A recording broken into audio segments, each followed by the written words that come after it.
भाला केसरिया वाला धोती हल्का में हल्का सा भाला केसरिया वाला नचतारू हिलाई के कमर दे दे बूटा हो जाई समर नट हो जाई कंड रंगदारी वाला तोरा लहंगा के चूड़ी है सताला केसरिया वाला धोती हल्का में हल्का सा भाला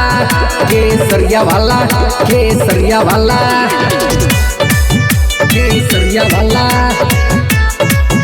तोरा लहंगा के चूड़ी है सताला केसरिया वाला बटे तीरा छी नजर लगातारू हो जोहर बड़ू एकदम सबसे सुपर हो अब चढ़े दो ऊपर पानी डाबे दो ऊपर आज चीखे दापन घन हो बटे तीरा छी नजर लगातारू हो जोहर बड़ू एकदम सबसे सुपर हो अब चढ़े दो ऊपर पानी डाबे दो ऊपर आज चीखे दापन घन हो तोहर देखी के कटल कनानी हमर छुअता ओही से पानी तू तो लगता रुमाल बंगाली वाला तोरा लहंगा के चूड़ी है सताला केसरिया वाला धोती हल्का में हल्का सा भाला केसरिया वाला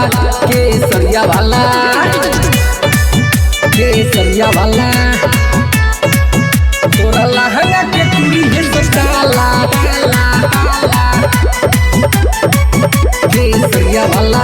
नहीं लाई तू कमर तो मचा दी गदर न तो होई हंगामा बाराती में चैनपुर झरी हई पुरानी बाजार छोड़ी नाज के राती में नहीं लाई तू कमर तो मचा दी गदर न तो होई हंगामा बाराती में चैनपुर झरी हई पुरानी बाजार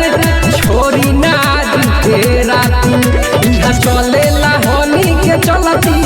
टोला छोड़ी ना करबू जे गलती जनी बुझी हम तू हम के कबाड़ी वाला तोरा लहंगा के चूड़ी है सताला केसरिया वाला धोती हल्का में हल्का सा भाला केसरिया वाला महाकाल रिकॉर्डिंग स्टूडियो केसरिया।